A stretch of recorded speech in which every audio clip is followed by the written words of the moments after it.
dominating today is the rail strike. William Hague, what do you make of this? One of the kind of narratives in this, which has been very much that the government, Grant Shapps, should have had a more direct grip on this.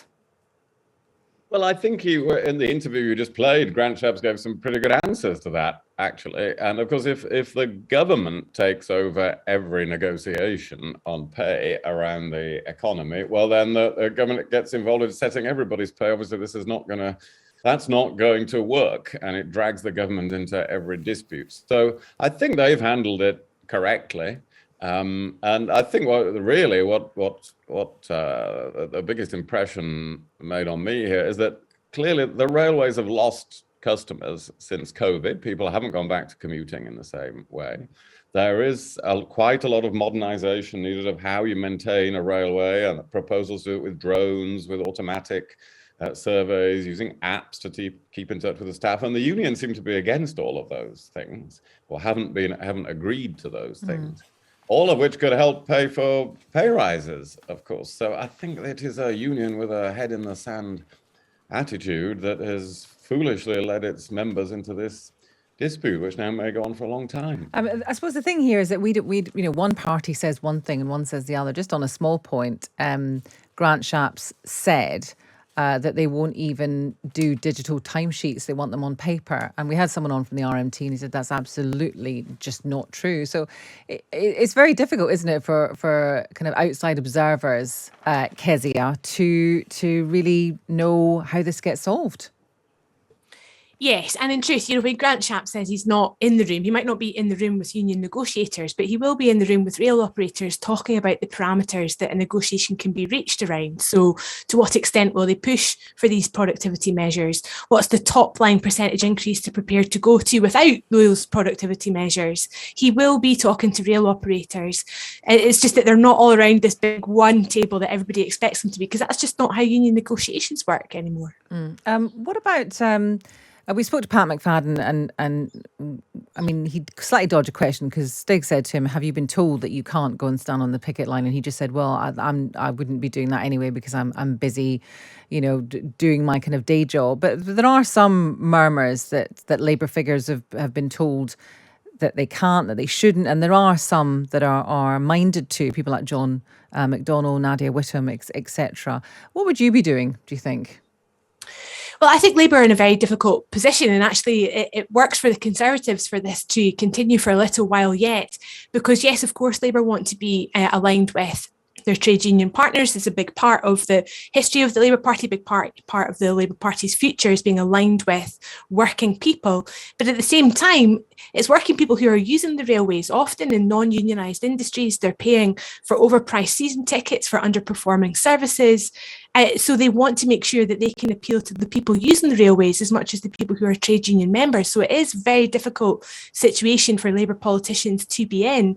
I, if I was still an elected politician, wouldn't be joining the picket lines this morning, but I would be on the airwaves demanding that a resolution was sought, and a resolution which was in line with cost of living increases. Because as you heard Pat McFadden say earlier, this isn't just a 1 year in time moment. We're not just responding to 10% inflation over the last 12-month period in line with wages. We're talking about pay freezes for years that are now really crunching because of what's happening in the wider economy. So Labour are right to fight for increased wages, but they shouldn't get in the way either of the modernisation calls that the rail operators need and want in order to deliver on those pay demands. William, just quickly to come back to you, this idea of pay freezes and then a cost of living crisis.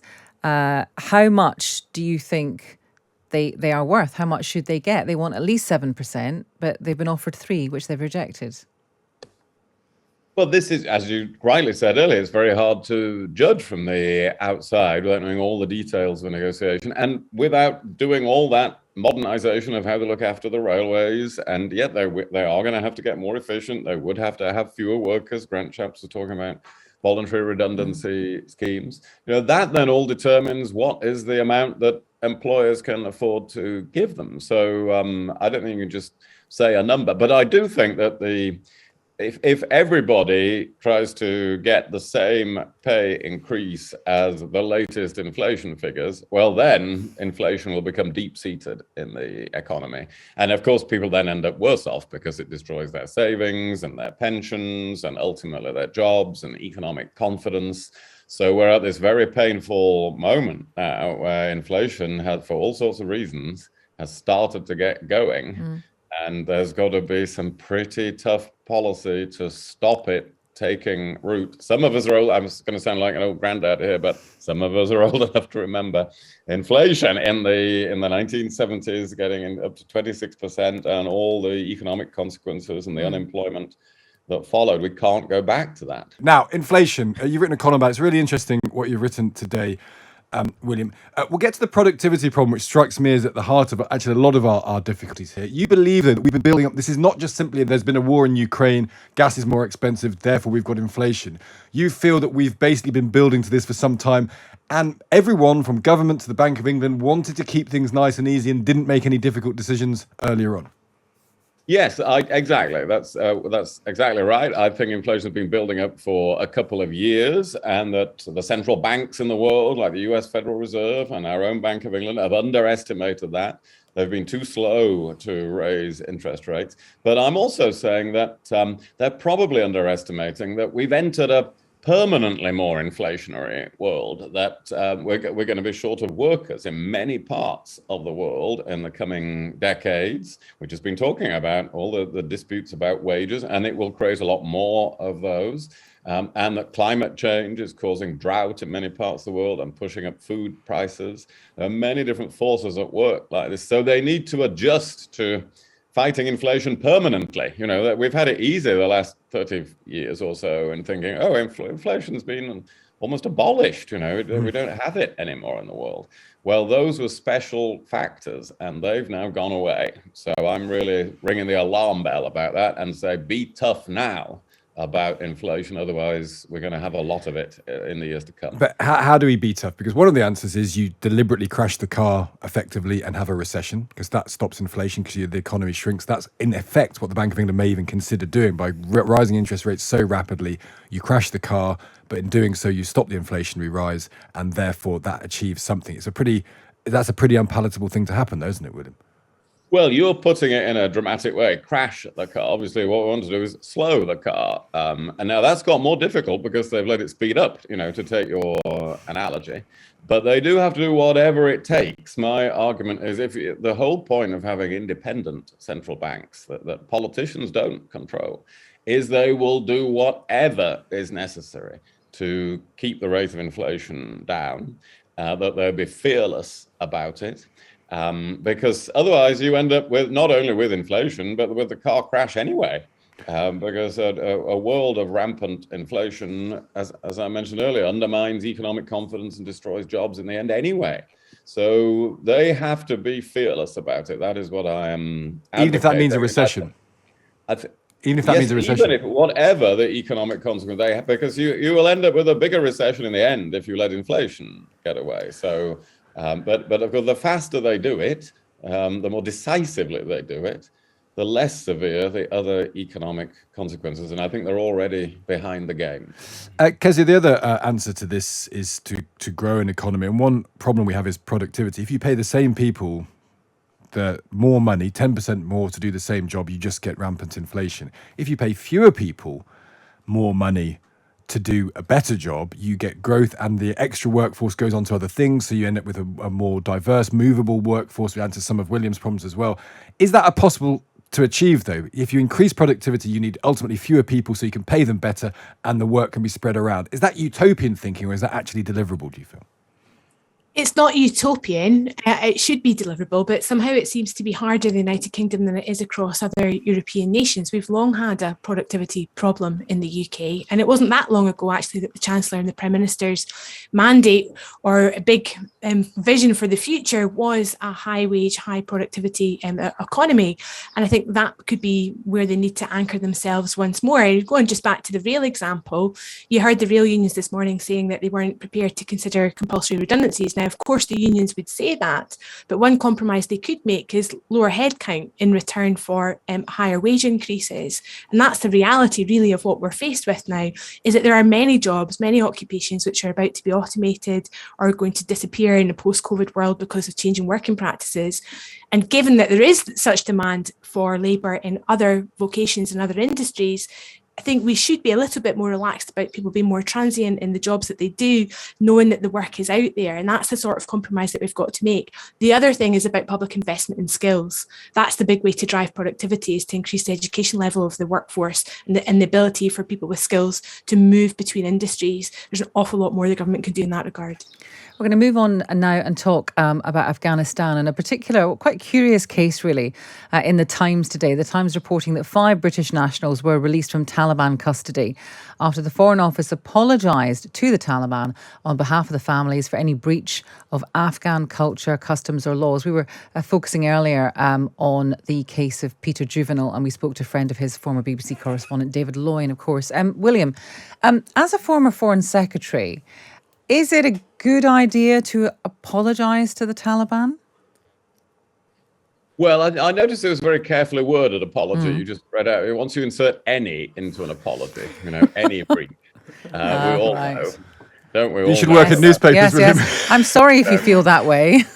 Yes, exactly. Any offence caused. Yes. So I think that is quite carefully worded. And actually, for the sake of a few words, to get people out of trouble in a country, I would judge. I would have judged as Foreign Secretary. That was probably a reasonable thing to do. It does underline, though, that if the Foreign Office has categoric travel advice not to travel to a certain country, which it does in the case of Afghanistan, there's a good reason for it. And people should observe that travel advice and not end up getting into these situations where the Foreign Office then has to go through these contortions to try to get them out again. Yeah, I mean, I think many people would agree with you. I think this particular individual, Peter Juvenile, is someone he's converted to Islam. He's lived there for like 20 years or something like that. So he was living there already and had been detained. But in any case, I think your general point does stand. Kezia, what do you think? Do you feel uneasy at these words or not?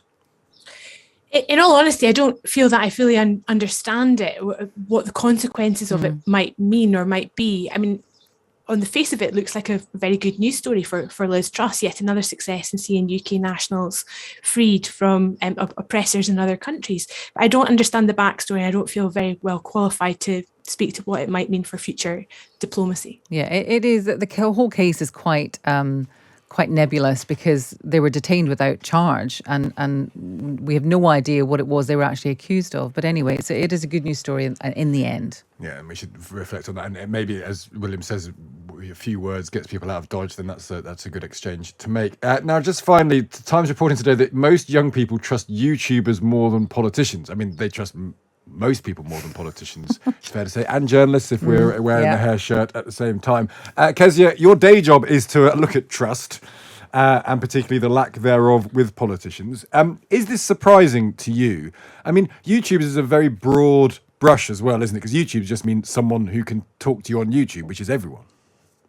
Well, YouTube is what young people are consuming and they're doing it on their phone. So if you look at one constant source of news repeatedly, you will develop a relationship of trust with it. And it just so happens young people are more likely to look at the news on their phone than they are to watch the 10 o'clock news bulletin or, dare I say it, tune in to this programme in the morning. And so they just get used to that's how they get their information. You're right to say young people trust many sources other than their politicians, but that's the same of all age groups. Politicians and trust in politicians is really at its lowest ebb since records began. And it's also very unequal with people who are on low pay, women, and those under 25 being particularly distrustful, not just of individual politicians, but of governments and institutions in their lives. They're a really deep endemic problem. And what do we do about it? Because I always think my daughter is 13, my eldest, and she's on TikTok. And she constantly tells me facts she's learned from TikTok, which are rubbish. They are sort of weird conspiracies. They're not massive conspiracies. She doesn't believe that there's no war in Ukraine or anything. But there's just bits that have been fed to her by people on TikTok. And is that just life, though, that we have to just teach her how to try and always be a critical thinker on everything you receive, whether it's from a journalist or a politician or TikTok or YouTube? Well, it's about the skills that we give young people to identify what's real from what's fake.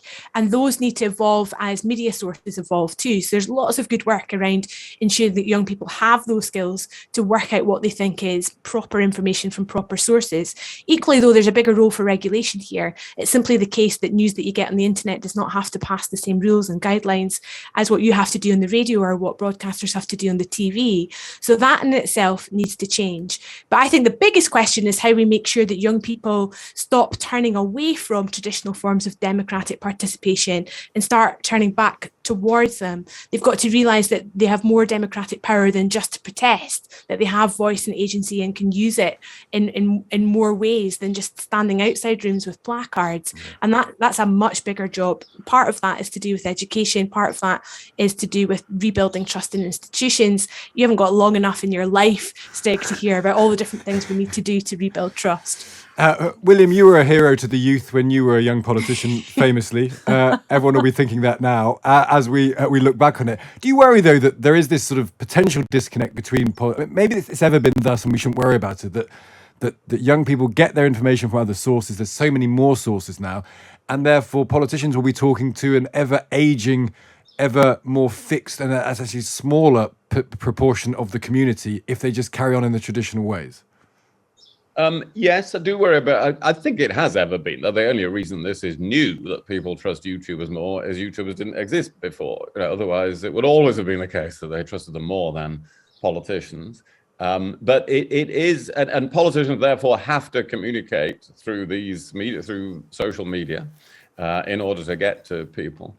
But this means we do have to. I completely agree with everything that Kezia just said. But also, we need to make sure that on social media, people are able to see the original source of where some news or alleged information came from, and that it's easier to see the alternative point of view and not just to get fed a more and more extreme version of the point of view that they've looked at.